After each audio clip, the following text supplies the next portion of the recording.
Today, I am sharing with you some easy, delicious 5-ingredient recipes, so stay tuned.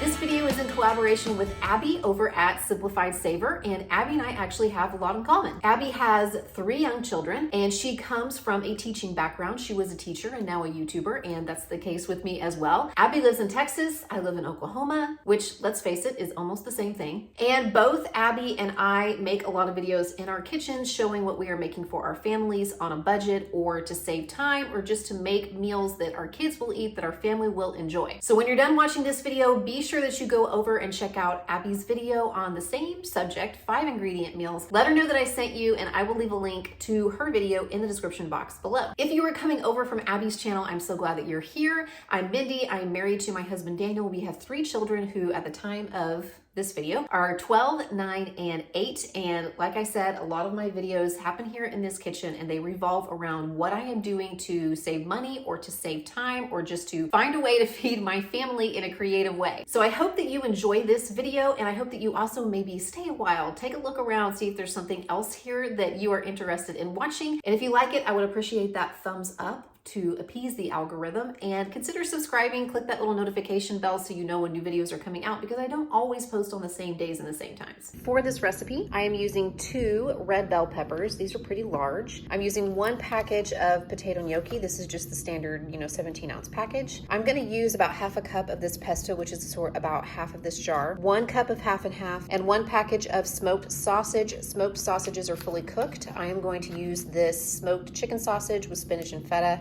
This came in an imperfect box. It's been in my freezer, so I need to use it up. And that's it for this. Let's get cooking. I really feel like you could sub a different kind of vegetable if you wanted for this, or I guess you could leave it out. You could leave out the sausages as well. I think that asparagus would work well. I think that broccoli or zucchini would work well. Totally up to you. We just happen to have these peppers. I thought that they would complement this and kind of bulk up the dish a little bit. So it's basically like, a 1-pan meal. I've got my sausage and my peppers here in the pan, and I'm just letting them saute a little bit on their own before I add the other ingredients. I did add just a smidge of olive oil here at the very beginning. Probably could have lived without it. The sausages will render just a little bit of fat as they cook, but I did it just to be on the safe side, make sure that nothing sticks to my pan. I'm gonna go ahead and add my pesto, and I'm just eyeballing this. I'm using about half of this 7-ounce jar, so about 4 ounces, which would be half a cup. I didn't want to go very heavy on the olive oil for sauteing because pesto has oil in it. So I knew that I would be adding some oil to the dish, so I didn't want to go too heavy on that. Plus we have the half and half. There's gonna be plenty of richness in this dish. I'm gonna let that all saute together for another couple of minutes before we add the rest of the ingredients and finish it up. Adding my gnocchi now, and I'm gonna try to kind of break it up as it comes out of the package. And my half and half. By the way, I let the pesto and the sausage and peppers simmer together for a couple of minutes, probably about 3 minutes before I added the gnocchi and the cream. So I have that all together. I'm just gonna stir it. I wanna bring it up to a simmer, and then I'm gonna pop the lid on, and I'm gonna let it all simmer together for probably about 5 to 7 minutes until the gnocchi is tender. It doesn't take very long for gnocchi to cook, but since I don't have a lot of liquid in this pot, and so I can't submerge all of my, ingredients, I wanna make sure that I pop the lid on and that I keep all that steam and all that heat in the pot so that everything cooks together. But I'll bring up the liquids to a simmer first. We are simmering, so I'm gonna pop my lid on. I'm gonna turn the heat down. I'm gonna check on this in about 5 minutes and see where we're at. If it needs a few more minutes, I will let you know.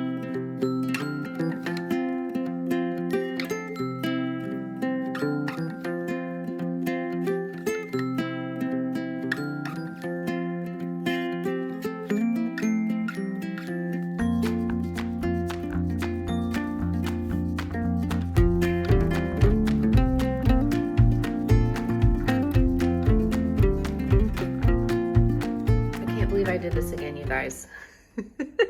I can't remember which video it was that I made last month where I talked about scorching the bottom of my Dutch oven, and I was able to get it cleaned off, but some of you gave some suggestions, and one of them was to put Dawn dish soap and water in here and just heat it up, and that it would help kind of loosen all the stuff on the bottom of the pan. So this gives me an opportunity to try that, and I'll let you know if it works. The trick with the dish soap in the pan worked pretty well, except that I accidentally let it boil over onto my stove. So I traded one mess for another one, but fortunately it's soap. It's self-cleaning, and all I have to do is just wipe off my stove and it'll all be fine.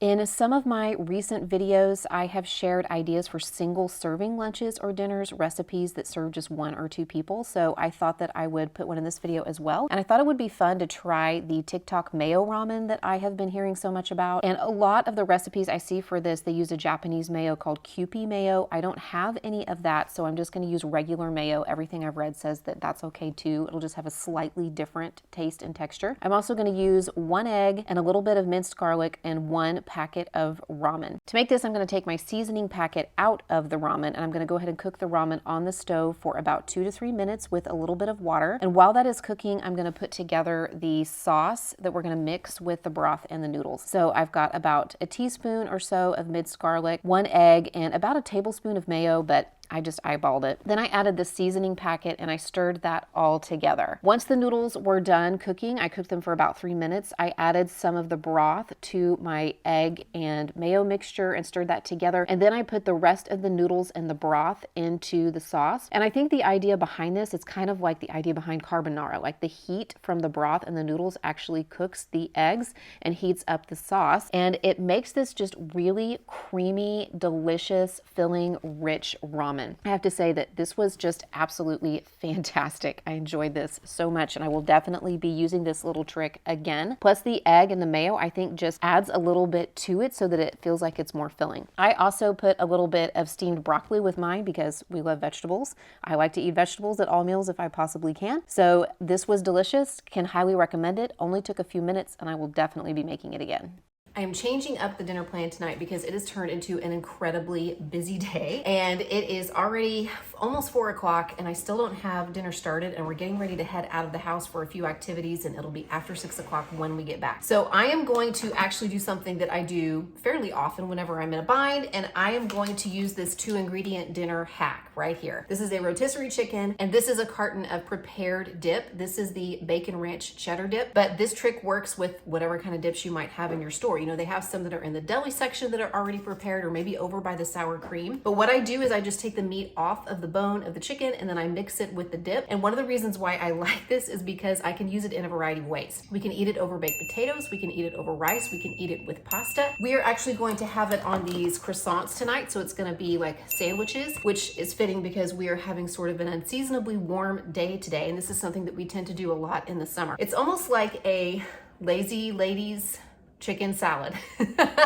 At least that's what I'm calling it. It's gonna work for us. It's really tasty. It's very versatile because you can change up the flavors according to what kinds of different dips you wanna put with the chicken. It's really quick, and that's definitely something that we need tonight because we can just have this with some chips, with some fruit, or with maybe some veggies or a salad or something like that, and dinner will be served.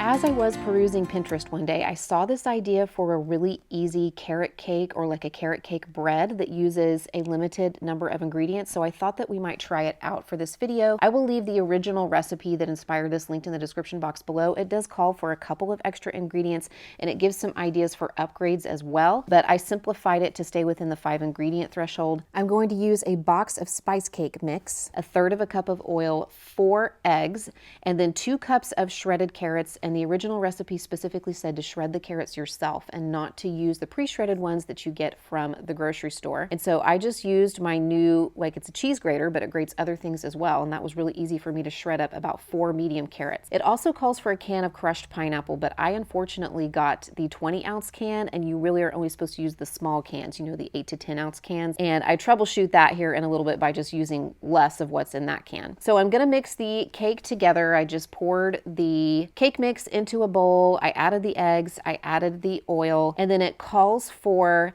1 cup of liquid, which is the liquid from the pineapple, from the can of pineapple, plus enough liquid to make up 1 cup. So I just drained the pineapple juice as best I could, and then I added water to my measuring cup until it equaled 1 cup, and I poured that in as well. Oh, I added some pineapple also. I only added a little bit less than half of that can since I was supposed to use a smaller can to begin with. And then I used my hand mixer to mix up these ingredients specifically. I wanted to just fold the carrots in though. I didn't think it was a good idea to use my hand mixer with the carrots in there, so I just folded them into the batter. The original recipe I found made this into 2 loaves by using 2 4x8 bread pans and just dividing the batter among the 2. I decided to get a little bit adventurous and use my bundt pan. I don't use this very often because it always makes me nervous trying to get things out of the bundt pan, so I make sure that I grease my pan generously. I put some butter in it, and then I used a paper towel to make sure every little crevice was greased so that would make it easier to get the cake out after it was done cooking. So I poured my batter into my bundt pan and I popped that into a 350-degree oven. The cake mix, the box mix says to bake bundt cakes for anywhere from 30 to 40 minutes. So I started with just 30 minutes, but it did take the full 40 minutes. And I will be honest with you, I wish that I had left it in just a little bit longer. I wish I had left it in about 5 to 7 minutes longer. It was okay the way that it was, but I think it would have firmed up even just a little bit more if I'd have let it bake for just a tad longer. So when I do this next time, I'm gonna bump the bake time up by about 5 minutes. I am always nervous trying to get bundt cakes out of the pan. So I just take a knife and I kind of try to loosen all of the edges on the inside and the outside. And then after it has completely cooled, of course, you have to make sure that your cake is completely cooled. Don't try to get it out of the bundt pan warm. I will just very carefully try to lift it out of the pan. So if you have any tricks for this, feel free to leave me a comment and let me know how you can get a cake out of a bundt pan. I was celebrating because I managed to do it without it crumbling and falling apart. So here's what it looks like out of the bundt pan, and you could just like sift a little powdered sugar on top of this. I think it would be really pretty.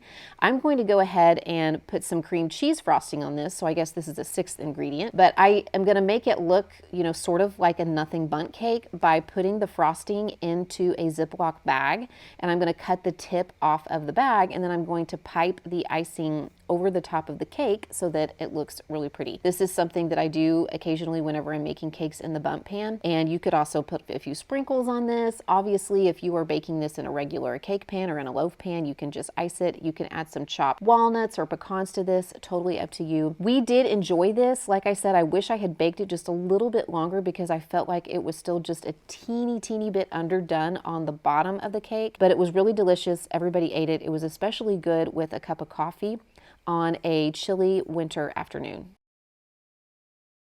That's what I have for you today. Again, thank you to Abby for collaborating with me on this video. Be sure to check out her video linked in the description box below and let her know that Mindy sent you. And if you want some more easy meal ideas, check out this video I made last week featuring 20 meal ideas for when you are tired of cooking.